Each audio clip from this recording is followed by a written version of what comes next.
Chapter 1. The Hidden Agenda. The dense fog that blanketed Washington, D.C. that morning wasn't just a physical cover, it was a metaphorical veil, mirroring how murky and uncertain the day had become. Inside the Liberty One studios, nestled at the heart of American media, there was an unusual bustle. Everyone knew this wouldn't be an ordinary broadcast. Final touches were being made for a special program that had been in preparation for a week. The guest, J.D. Vance, a rising star of the conservative wing in America. Vance had captivated the public with his intellectual rhetoric, though behind the scenes, he had been drifting steadily toward a more radical stance. The program was called America at the Crossroads.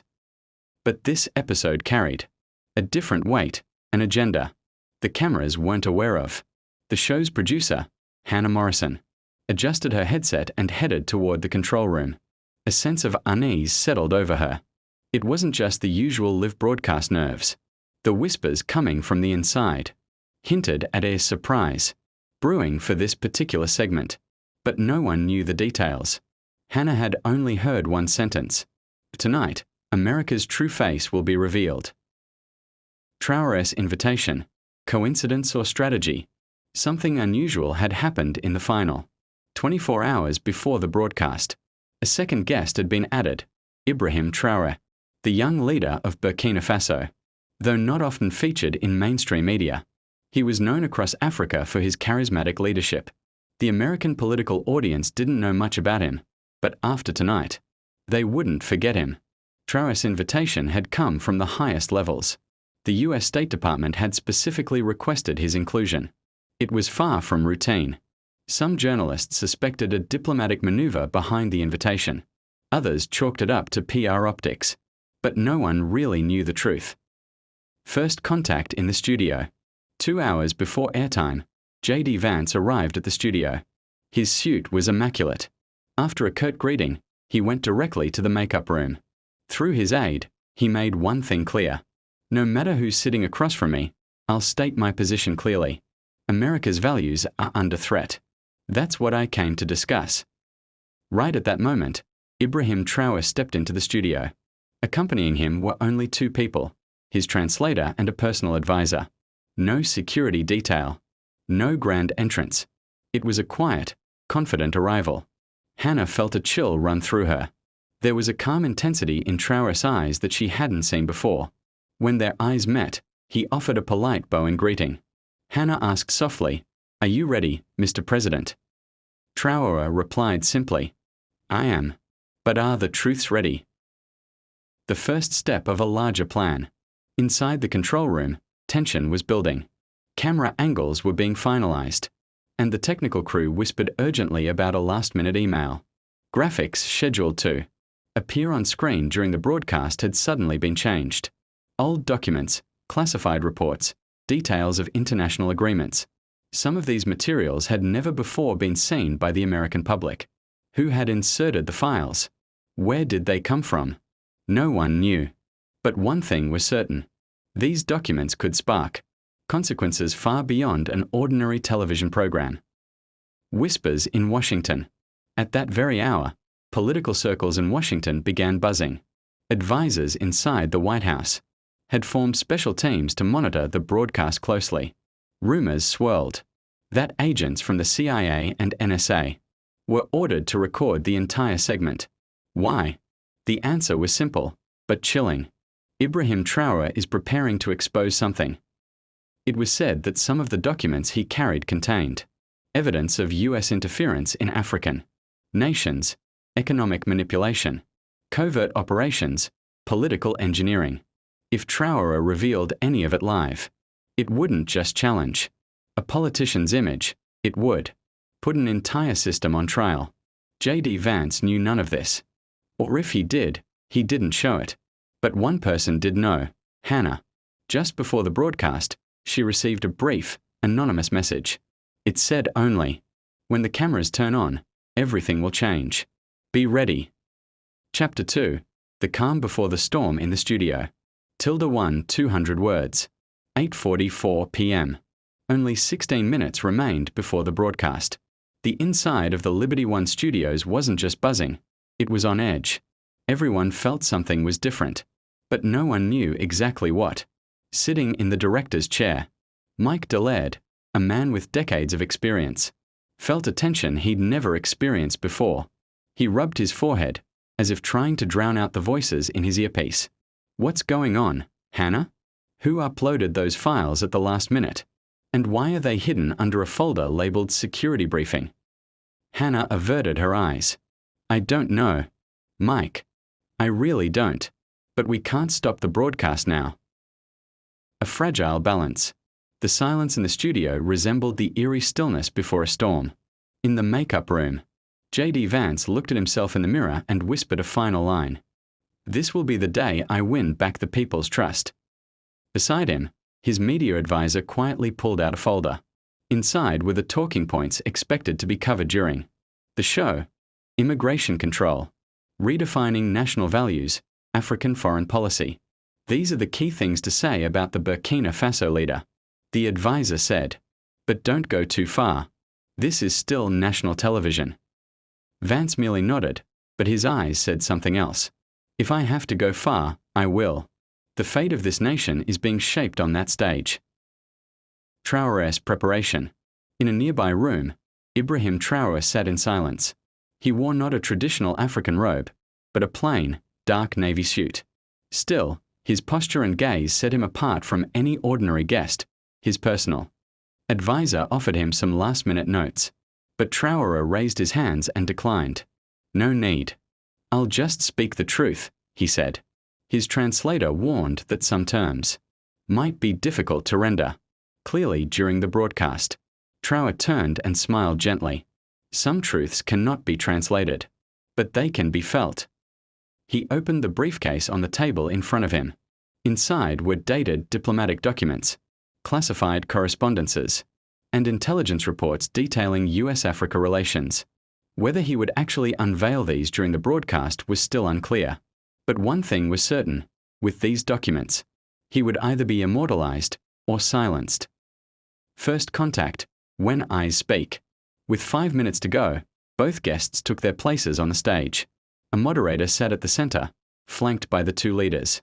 Vance on the left, Traoré on the right. Both were familiar with the spotlight.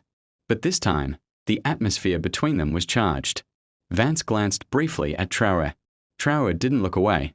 He met the gaze, calm and steady. Vance was clearly unsettled by the unflinching eye contact. His eyes seemed to say, "Did you come here to judge me?" But in Traoré's gaze was something else entirely. "I know your game, and I'll make sure the people know it too." The moderator stepped in to deliver a quick pre-show courtesy message. "We are aiming for a fair and open discussion tonight. Please try not to interrupt one another." Vance smirked slightly. "Some truths can't be told without interruptions," he said, mockingly. Traoré bowed his head lightly. "Some truths find their way, even if interrupted." Decision time in the control room. In the control room, Mike turned to Hannah. "The documents are ready to be aired. But there's a problem. If these turn out to be fake, the network could lose its license." Hannah took a deep breath. "And what if they're not fake? What if something truly changes today?" Mike hesitated. "What about the threats? Did you forget the warnings we got before the show? They said the feed would be cut if certain topics were brought up. Even the FBI is monitoring this." Hannah shook her head slowly. "Mike, this is a risk worth taking. This isn't just a show. This could be a turning point." Mike turned his eyes toward the monitors. The lights came on. The intro music began. "All right. We alive. God help us." Television, the cameras turned on. Microphones were hot. Now, it was their turn to speak. Chapter 3. The cameras roll. 9 p.m. sharp. The screen of Liberty 1 briefly went black. Then that iconic intro music began to play. Bright letters appeared on the screen. "Move a Camera America at the Crossroads. Special broadcast." Across America, millions of viewers were now glued to their screens. Some out of political curiosity, others just hoping for chaos. But none of them truly knew what they were about to witness. Studio lights came on.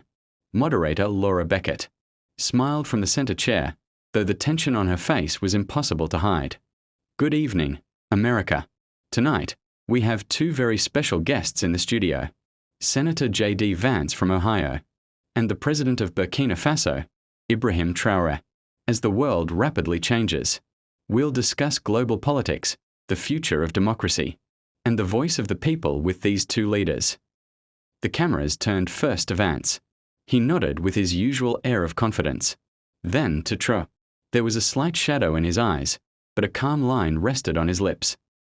The first question, a seemingly innocent start. Laura asked her opening question.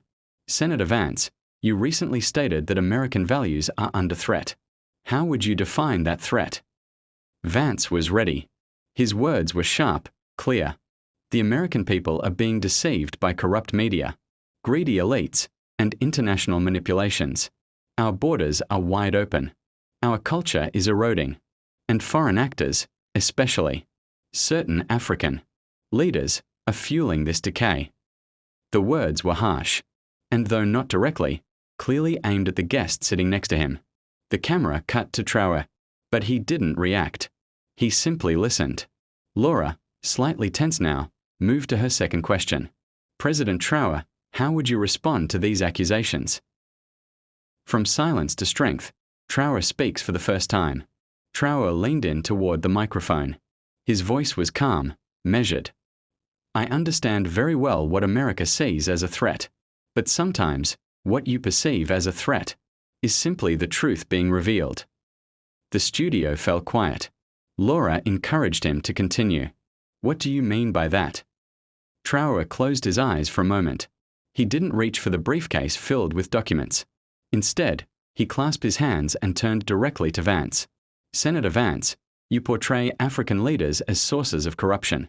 But what about the CIA-backed colonel who staged a coup in my country in 1982? That man was armed by your government. I lost my father in that coup. Was that not corruption? Vance's face changed for the first time. His eyes widened slightly. That's not relevant to what we are discussing, he began, raising his voice.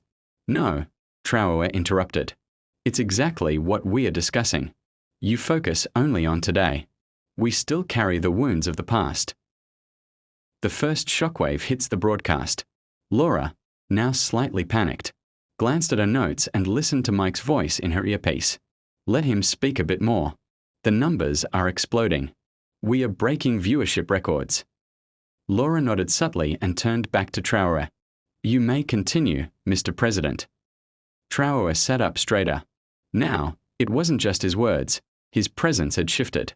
Before I came here today, I had some documents with me, but perhaps I don't even need to show them. Maybe I just need to ask one question. Which country lectures the world about peace while maintaining military bases in 86 nations? The studio went ice cold. Which country promotes democracy, yet has intervened in over 40 African elections? Vance tried to jump in, but Laura stopped him. Please, let the president finish. Traoré continued. I didn't come here to argue, but if someone dares call my people corrupt, then I must remind them, who came before us? Was it the colonizers?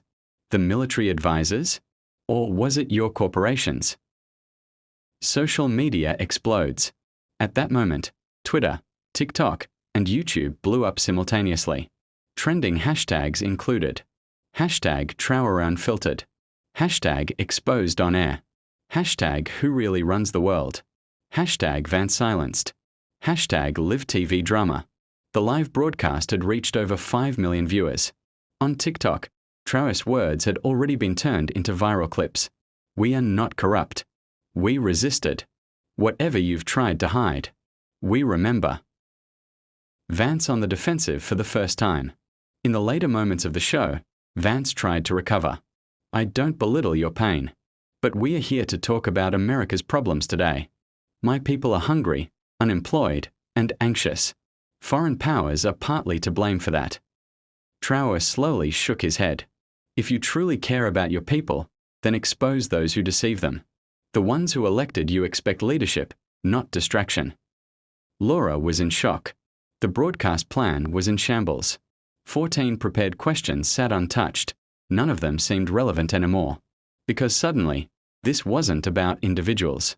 It was about the system. Television, the broadcast was completely off script. But for the viewers, this was history in the making. Chapter 4, The Unexpected Strike. It was now minute 32 of the broadcast. The atmosphere in the studio had completely shifted. What was initially planned as a conversation focused on cultural diplomacy had transformed into a heated debate about how the dark shadows of the past stretched into the present.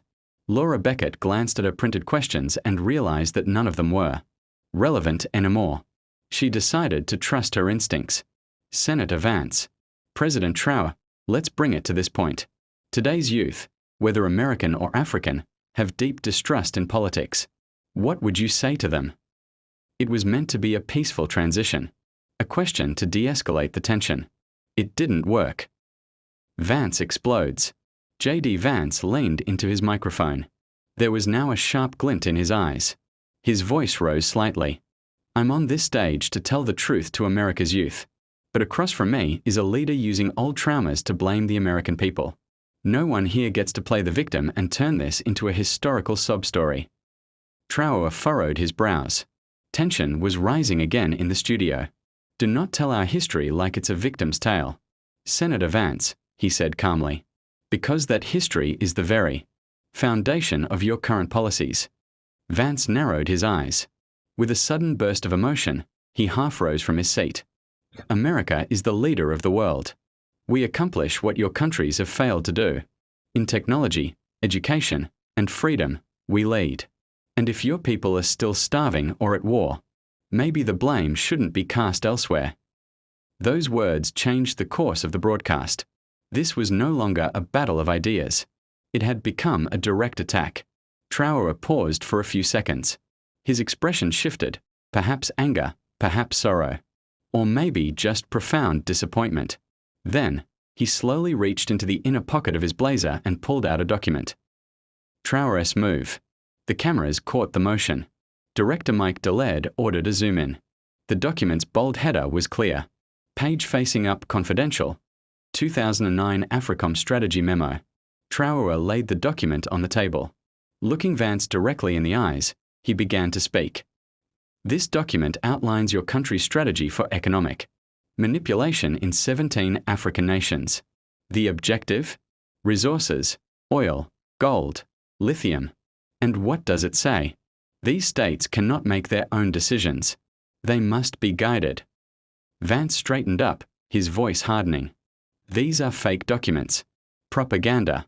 You can't corner me with. Materials of questionable origin. Traoré turned to his advisor behind him, who pulled out a small digital screen. There were the documents, complete with date, signature, even an email header. They were immediately broadcast to the screen's lower corner. For the first time, American audiences were seeing something like this, live. Laura froze. But Mike's voice came through her earpiece. Don't interrupt. This is broadcast history. Shockwaves in the studio. Traoré continued. Don't judge us, Senator Vance. We are simply trying to survive. We don't want what your strategy calls a guided path to development. We want to choose our own. Vance was now fully on the defensive. And not just him. Twitter was exploding with trending tags. Hashtag AFRICOM exposed. Hashtag colonial echoes. Hashtag Traoré files. Hashtag not just history. Hashtag Vance cornered. Threat of outside intervention. Just then, the control room received a phone call. It was from the CEO of the media conglomerate that owned the broadcast. Mike ran to answer. You either regain control of that broadcast, or we cut it. These documents are a national security issue. This could start a crisis. Mike pulled at his hair in frustration. Hannah looked at him and whispered, If we cut now, the public will remember us as censors forever. Let him speak. Some moments in history are too powerful to silence. Mike lowered his head, then hung up the phone. Let it roll. The audience rises. By the 55th minute, the entire world was watching the studio. CNN, BBC, Al Jazeera, and multiple international networks had cut into the feed live. TikTok clips were reaching millions. YouTube comments were hitting 3,000 per second, and in the midst of all this chaos, Ibrahim Traoré said, "I did not come here today to attack America, but America must finally look in the mirror. Because leadership isn't only about power, it's about morality. We no longer want to take orders. We want to speak as equals." For the first time, J.D. Vance leaned back in his chair. His eyes betrayed a shaken confidence. It was clear, control was no longer his. Television, and in that moment, not just the lights in the studio, but the flow of history itself, changed. Chapter 5. The Truth Beyond the Cameras. As the tension in the studio eased, a storm was just beginning on social media. Thousands of people were sharing clips of the exact moment when J.D. Vance's expression froze on screen. Some describe it as the birth of a true leader, while others accused Traoré of playing a manipulative game. But the impact didn't stop at social media. The following morning, major newspapers like the Washington Post, the New York Times, and The Guardian published detailed analyses of the incident. The headlines were striking. Ibrahim Traoré, a reality bomb in front of the cameras. An attack on J.D. Vance. Have media and politics crossed the line? Masks fell on live TV. Spy, actor, or victim? Before leaving the US, Traoré held a brief press conference. The interest was overwhelming. Questions flew from all directions, yet Traoré remained calm and resolute.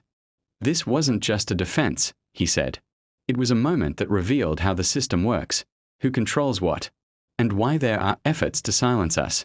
If a leader's job is not only to protect their people but also to show them the truth, then I did my job."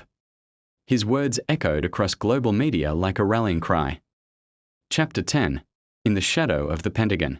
But to the inner mechanisms of America's deep state. This wasn't just a television mishap. Behind closed doors at the Pentagon, high-level officials were trying to understand who was really behind the incident.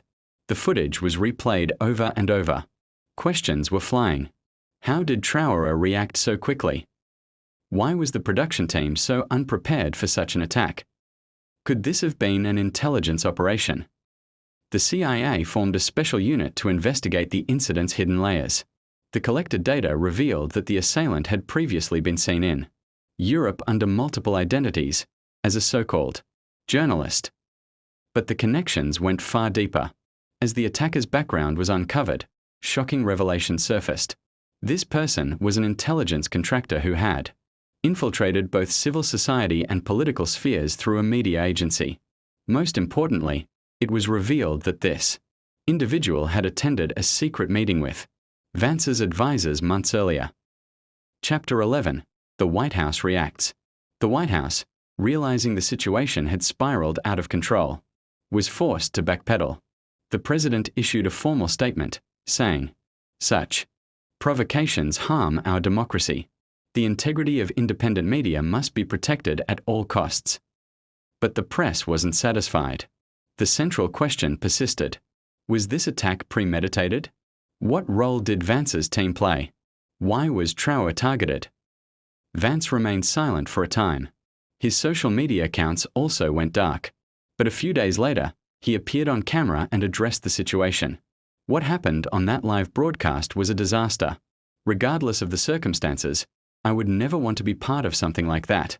If anyone on my team is connected to this incident, they will be held accountable. However, the public found the explanation lacking. Because by now, it wasn't just Vance under scrutiny, it was the entire system. One haunting question echoed in the minds of millions. Who's really in control? Chapter 6. The War in the Depths. While Washington's diplomatic circles buzzed with whispered rumors, leaks from the president's office confirmed that what Traoré had revealed was only the beginning. A series of documents exposing J.D. Vance's past affiliations were anonymously sent to major media outlets. According to these files, Vance had ties with several private security firms allegedly involved in shady operations to control underground resources, especially in West Africa. As the documents were authenticated, the media exploded. CNN, Fox, MSNBC, and independent digital outlets all began dissecting the revelations. Suddenly, all of America, and the world, was fixated on a single question. Why was J.D. Vance targeted? And why was Traoré so relentless? On social media, the hashtag Traoré was right began trending. More and more people began to realize that the live broadcast incident wasn't just a personal clash, it was the unveiling of a global game. But Washington is not easily shaken. Some senators began to quietly float the idea of revoking Traoré's diplomatic immunity, an extraordinary step rarely seen in US history. Chapter 12. Traoré's Conference. Ibrahim Traoré took a bold step to break his silence. He announced a special press conference to be held at the United Nations headquarters in New York for the global media. This was an unmissable moment. The room filled with diplomats, journalists, analysts, and even a few US senators. When Traoré stepped up to the microphone, his expression was calm but resolute. "I have been silenced as a leader. But this was not just an attack, it was an effort to bury the truth," he said.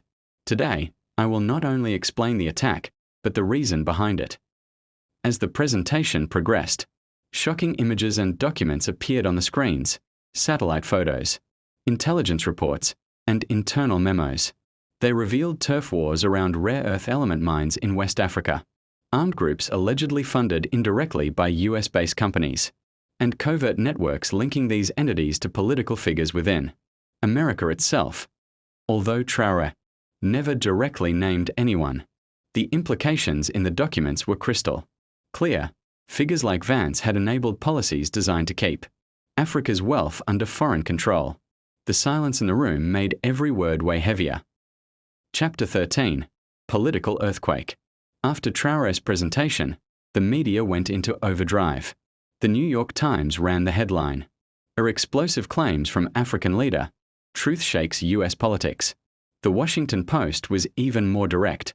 "Is Vance in danger? Politics in the shadow of diplomatic secrets." Social media lit up. Old videos, past statements, and background information about Vance resurfaced. On Reddit, users dissected his political history. On Twitter, millions quoted Traoré and began calling him the brave leader of our time. But this wasn't just a media war. Inside Congress, some representatives formally called for Vance to be referred to the Ethics Committee over potential conflicts of interest. The FBI and CIA remained silent publicly, but inside sources indicated that investigations had quietly begun. Chapter 8. Words Beyond the Shadows. The crisis in the studio had temporarily subsided, but its ripple effects continued to spread. Political backrooms in Washington, media agencies, and international diplomatic circles were busy analyzing the incident that unfolded live on television. But no one expected that Traoré would receive a secret call from the White House that same evening. It was past midnight. Traoré sat pensively in his guest residence in the US when a private line rang. The caller was the president's personal advisor. The message was brief and direct. "The president wants to meet with you face to face. But not in the morning. Not now. It must be somewhere discreet, away from the press. Everything will remain classified." Traoré sensed that this meeting wasn't formal. It was strategic and carried far deeper meaning. It was not just about regaining control of the situation, but also a chance to glimpse the true balance of power. Chapter 9. Behind Closed Doors.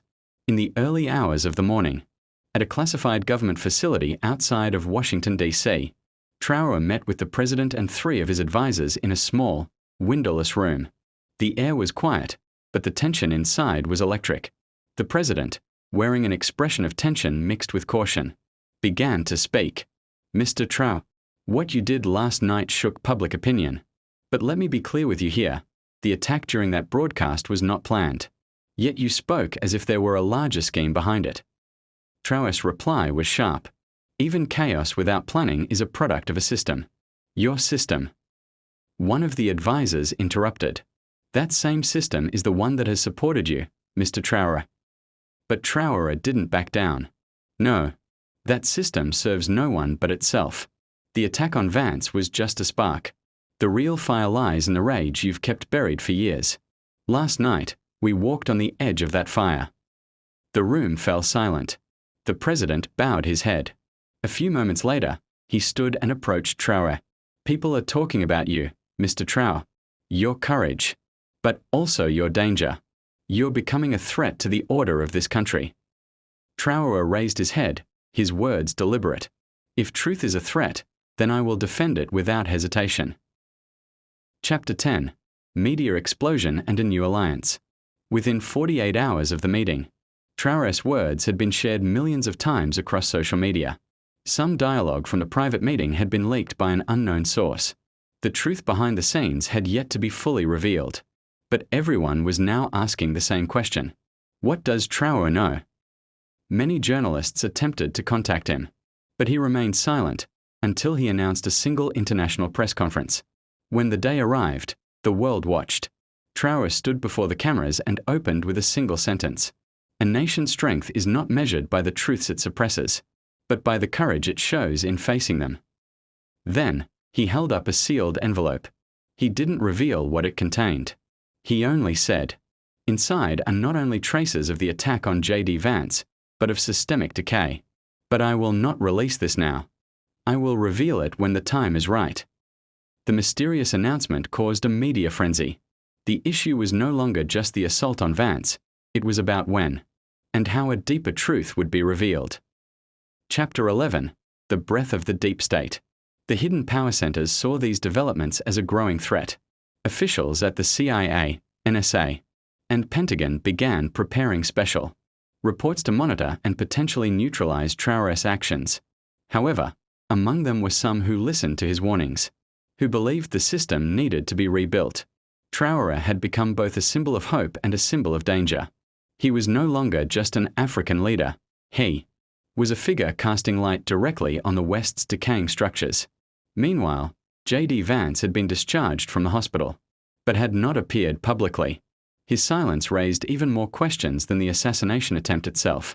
According to some sources, a second secret meeting had taken place between Vance and Traoré. Chapter 8. Truth Buried in the Depths. The news echoing through Washington's political centers was no longer seen as just a media scandal. It had become an international turning point. What happened to J.D. Vance during that live broadcast wasn't simply a television mishap. It was the unveiling of a deep structure embedded within the system. Yet the true moment that changed everything still remained unresolved in the media. That was because the most shocking details were unfolding not under the camera lights, but in the shadows behind the scenes. That night, Traoré met with a group of journalists, former intelligence agents, and academics in the basement of an old bookstore in D.C. There, he shared a new file. The file revealed that the attack on Vance wasn't just an individual act. It exposed a complex web of manipulation spanning media, politics, and business. The system no longer hesitates to manufacture fake crises to silence any voice that threatens its interests, said Traoré as he opened the file. Its contents were explosive, leaked documents, showing deals between major media corporations and secretive executives, strategies involving staged attacks to manipulate public opinion, and even evidence that some politicians were being controlled. This wasn't just a political operation, it was psychological warfare. And at the heart of that war, the goal wasn't merely to bring down J.D. Vance, but to stop the rise of Ibrahim Traoré. Chapter 9. Confessions and Leaks. A few days later, a retired U.S. intelligence officer named Michael Levins shook the nation by posting a video. Anonymously, the only person who wasn't part of the script that night was Traoré. He said, averting his eyes from the camera. Levins revealed that the program Vance appeared on had been set up with a planned provocation. Social media bots and certain news channels were instructed to escalate the situation and divert public attention. But the weakest link in the plan was an uncalculated reaction from a real leader. Traoré's calm and control during the incident, followed by his public explanation, had thrown the entire operation into disarray. This wasn't just an example of leadership. It was a direct strike against a propaganda machine. Chapter 10. A New Balance of Power. The international press had started talking about the Traoré effect. An old French newspaper ran the headline, "An African leader holds a mirror to Western media." For the first time, a large portion of the American public began to actually listen to Vance's words. Vance broke. his silence for the first time since the incident, and released a statement. About Traoré. It took me time to understand what happened on that live broadcast. But now it's crystal clear. I wasn't just attacked. I opened my eyes. For the first time, to a system I had been a part of for years. Traoré didn't attack me. He woke me up. These words shook the foundations of American politics. Vance was no longer a figure backed by the system. He had become someone cast out by it. Just like Traoré. Chapter 11. The Rise of the People. Social media campaigns began to swell around a new name. #Traoré for Truth. It wasn't just Burkina Faso anymore. Millions from Latin America, Asia, Europe, and the Middle East were now paying attention to him. Because deep down, everyone carried the same secret dream, that one day, truth would be revealed at the center of a screen. And this movement didn't stay digital. Crowds began filling the streets in Washington, New York, Paris, and Tokyo. People were no longer just supporting a leader, they were defending a voice. Chapter 9. Traoré's silent victory. The silence in the studio was no longer threatening. It was almost sacred. The cameras were still rolling. But no one spoke. J.D. Vance sat with his hands on his knees, eyes fixed on the floor. All his confidence, words, and slogans had burst like fragile balloons. And the man standing tall before him was not just an African leader, but a conscience refusing to stay silent in the face of injustice. Ibrahim Traoré. Traoré stepped forward. It was as if a wind was carrying him. Before speaking, he looked into the eyes of the audience. His gaze wasn't seeking to explain himself. It carried the certainty of someone laying the truth bare. You stand here on a platform meant to tell your people the truth. Yet you treat power like a game. But for us, for me, power must come with justice, with the people, and with transparency. The host timidly tried to intervene, but Traoré gently raised his hand to silence him. Let it be remembered that the attack on me today was not just against me, but against all the oppressed voices being silenced. And today, I am bringing that voice back. Chapter 10. The Social Media Explosion. Clips from the live broadcast spread across social media within seconds. X, formerly Twitter, TikTok, Instagram, and YouTube, each one echoed with the resonance of that moment. The headlines were clear. Traoré challenges J.D. Vance. Africa's voice echoes in Washington. The silenced leader speaks. The hashtag Traoré vs Vance was trending, with thousands discussing the moment. The most surprising development was support from across the political spectrum. Even some conservatives admitted the incident involved clear media manipulation.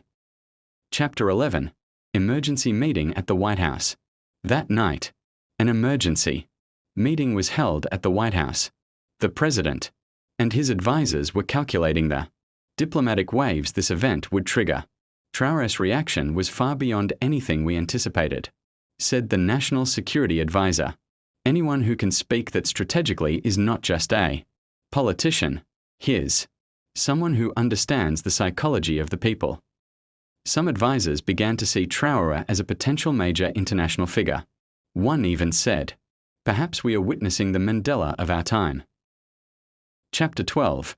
The Silence of J.D. Vance. J.D. Vance disappeared from public view for a while. A statement from his office said he was in a period of deep reflection. But the public interpreted it as a withdrawal. As Traoré's words continued to resonate worldwide, Vance's silence became even more talked about. One commentator remarked, "Sometimes a leader's biggest mistake is not speaking at the wrong time, but speaking in the wrong place." Chapter 13. Traoré's new call. A few days later, Traoré held a major press conference. Many expected an apology or at least a softening of tone. Today, there are hundreds of leaders. But instead, he issued a bold new call. Silenced around the world. Those who seek justice, who fight for their people. They are not alone. This voice is no longer mine alone. It is us. All of us. These words echoed inside the halls of the United Nations. Representatives from several African countries publicly voiced their support for Traoré. Chapter 14. International Reverberations and Alliances. Traoré's powerful emergence shook not only America and Africa but the entire world.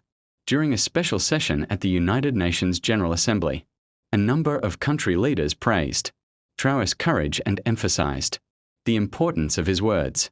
Delegates from Latin America, in particular, noted that their own regions had experienced similar struggles and called for solidarity. At the UN meeting, countries supporting Traoré came together to form the International Alliance for Transparency and Justice. This alliance aimed to defend transparency and true democratic values on a global scale. Faced with these developments, old power centers in Washington began moving with concern. Some high-ranking officials decided to launch covert operations to hinder Traoré's rapid rise and emergence as a global figure. However, these operations were unexpectedly met with leaks, sparking new public debates. Chapter 15. J.D. Vance's return. Amid this turmoil, J.D. Vance broke his silence and addressed the nation in a heartfelt and introspective speech. I apologize to my people for the mistakes I have made in the past. Today, we need a new America, a fairer, more transparent, and more inclusive society. Traoré's courage has inspired me and many others. Though we come from different backgrounds, we must build the future together. Vance's words ignited a spark of hope in many hearts. An unexpected dialogue between Traoré and Vance had begun, heralding a new era in the political arena. Chapter 16. Truths brought to the forefront. Under pressure from the media, government, and the international community, significant reforms began to be discussed in Washington. America's foreign policy strategies were revisited, adopting a more equitable and transparent approach in relations with Africa and other developing regions. Traoré's revelations triggered a domino effect, encouraging other leaders to take similarly brave steps. Thus, a powerful global wave of facing the truth was set in motion. Chapter 17. The Power of the Alliance.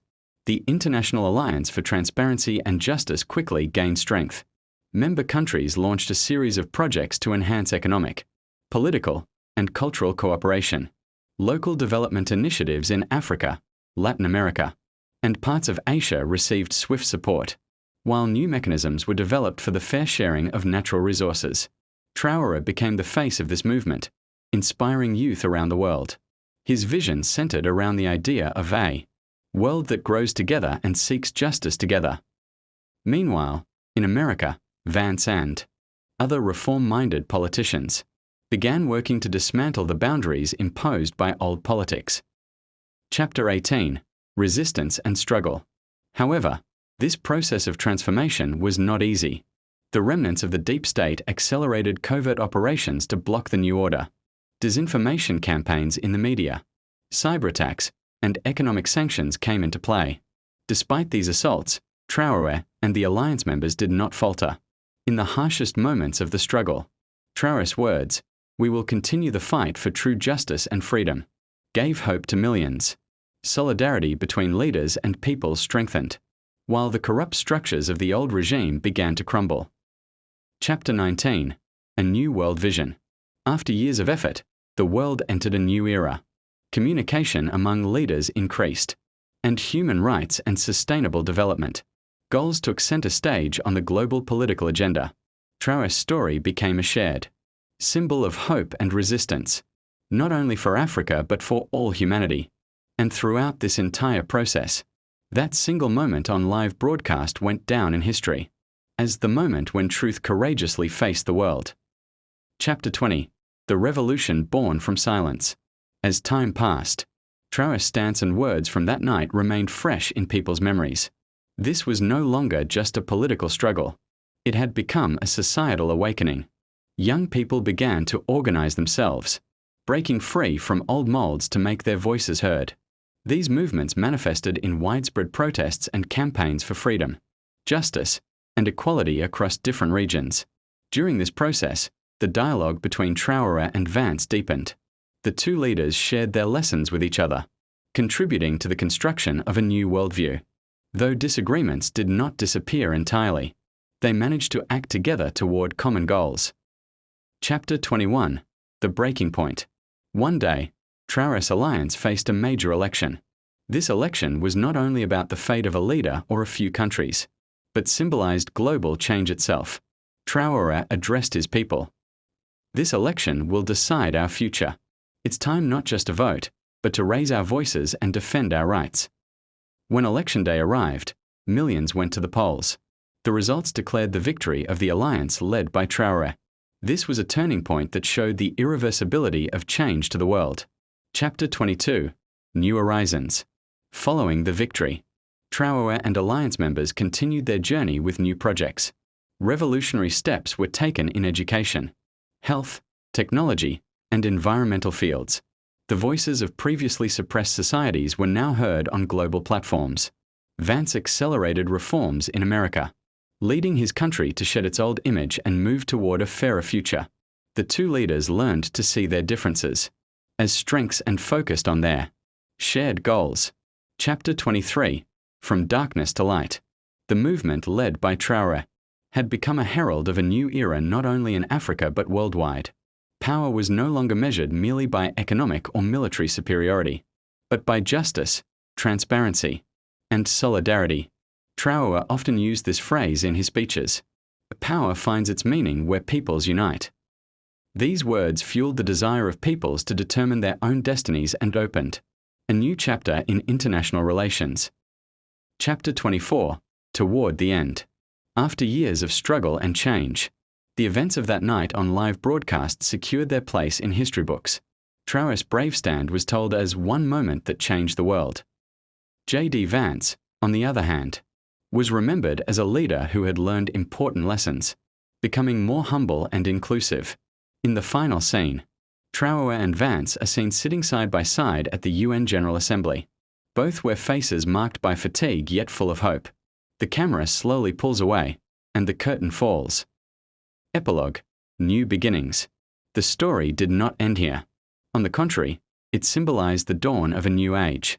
Traoré's courage and Vance's transformation had given hope to the entire world. Humanity had proven, despite hardships, that it could live together and that change was possible. And that moment on live television was not just an attack. It was forever remembered as the first step toward a brighter future for all mankind.